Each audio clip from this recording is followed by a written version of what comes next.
18টা বছর ধরে রাজপুত্র এখন ঘুমন্ত অবস্থায় আছে, যাকে ঘুমন্ত রাজপুত্র বলা হয়। ওয়ালিদ বিন তালালের আদরের সন্তানদের মধ্যে এই সন্তান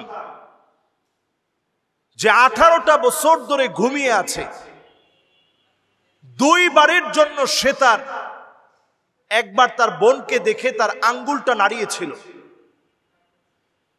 বোনকে দেখে যখনই আঙ্গুলটা নাড়িয়েছিল, এতটাই আনন্দের কারণ হয়ে গিয়েছিল, পুরো সৌদি রাজ পরিবারের ভিতরে আনন্দ বিরাজ করেছিল। মনে হচ্ছিল কারো বিবাহ হচ্ছে, এমন আনন্দ তারা প্রকাশ করেছিল। ওয়ালিদ বিন তালাল তার পক্ষ থেকে বিশাল জমকালো আয়োজন করে তার সন্তান আঙ্গুলটাকে নাড়িয়েছে। বোনকে দেখার পরে আঙ্গুল নড়ে উঠেছে। আপনারা ফেসবুকে এই ভিডিওগুলো পাবেন, ইউটিউবে আছে। আরেকটা বার তার মাথা নাড়িয়েছিল। এই 2 বারই জমকালো অনুষ্ঠান করেছিল। পুরো রাজ পরিবারের ভিতরে মেহমানদারি করে, আনন্দ উৎসব করে, উৎসব মুখর পরিবেশে পুরো রাজ পরিবার ছিল। হাসি, আনন্দ, উল্লাস প্রকাশ করেছিল পুরো রাজ পরিবার। একটাবার চিন্তা করেন, একজনের হাত পা নড়াচড়া আনন্দের কারণ হয়ে যেতে পারে। অনুভূতিহীন আজকের মুসলমান। ফিলিস্তিনে কত বাচ্চারা নিথর হয়ে পড়ে আছে, দেখার মতো কেউ তাদের নেই। একই আরব আজ নিথর নিস্তব্ধ হয়ে পড়ে আছে, দেখার মতো কেউ নেই। একই আরব কান্নার সাগরে ভাসছে, দেখার মতো কেউ নেই। ছোট্ট বাচ্চা সেদিন চিৎকার করে বলতেছিল, আইনাল আরব, আইনাল আরব, আইনাল আরব, মাতা তাস্তাইকিযুন। কবে তোমরা জাগ্রত হবে, কবে তোমাদের ঘুম ভাঙবে? আরব আজ ঘুমিয়ে আছে। এই প্রিন্স যেমন ঘুমিয়ে আছে, আরবের বিবেক কেমন ঘুমিয়ে গিয়েছে।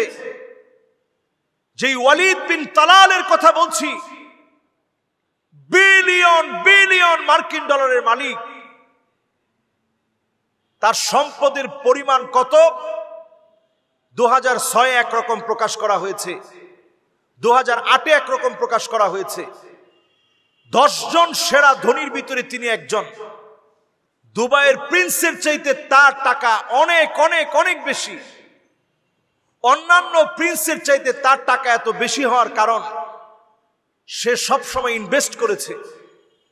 তার নিজস্ব রাজকীয় এমন বিমান আছে যেটার মধ্যে স্বর্ণের সিট রয়েছে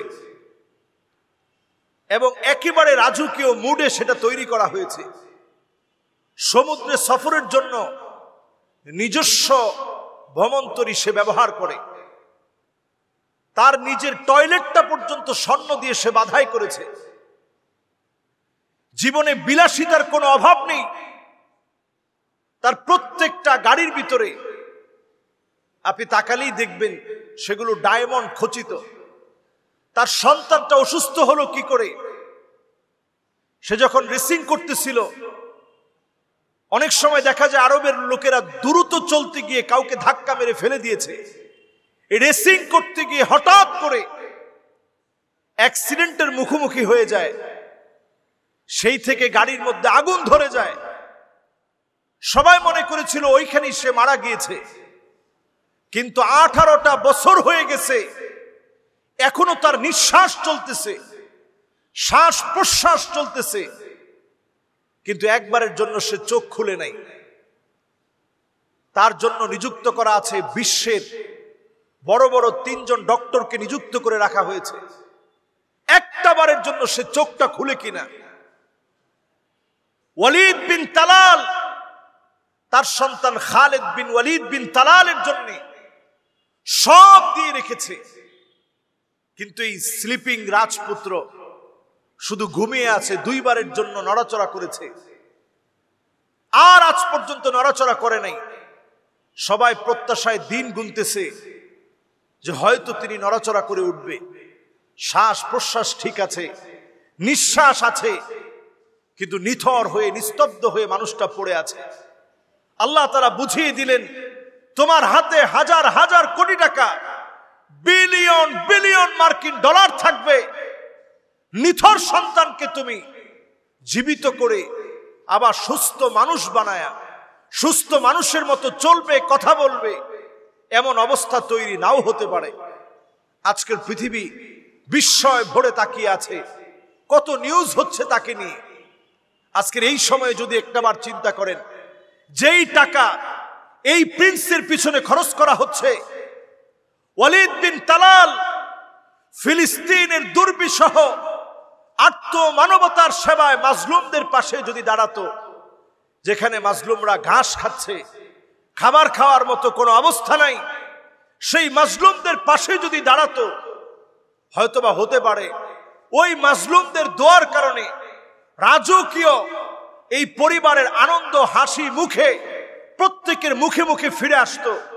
এমনও তো হতে পারত ওই মাজলুমদের দোয়ার কারণে এই রাজপুত্র সুস্থ হয়ে গেছে। আল্লাহ পাক কাদের কুদরত, তিনি সব পারেন। আল্লাহ দৃষ্টান্ত দিয়ে বুঝিয়ে রেখেছেন, তোমার অনেক টাকা আছে, সুস্থতার নিয়ামত নাই, তোমার কাছে কিছুই নাই।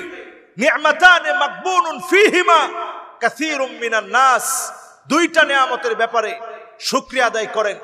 আপনি হাতড়িয়ে খুঁজবেন, আপনি চতুর্দিকে খুঁজে বেড়াবেন, দুইটা নিয়ামত হারায় গেলে একটা হচ্ছে সিহা, সুস্থতার নিয়ামত। অসুস্থ হলে বোঝা যায়। এজন্য যারা আমরা সুস্থ আছি আল্লাহর কাছে শুকরগুজারি আদায় করি। যারা অসুস্থ হয়ে গেছি তাদের জন্য আমরা দান সদকা করি। যারা অসুস্থ আছে তাদের কথা মনে করে সুস্থ ব্যক্তিরা আরো বেশি বেশি আল্লাহর কাছে কৃতজ্ঞতায় অবনত চিত্তে শুকরগুজারি আদায় করি।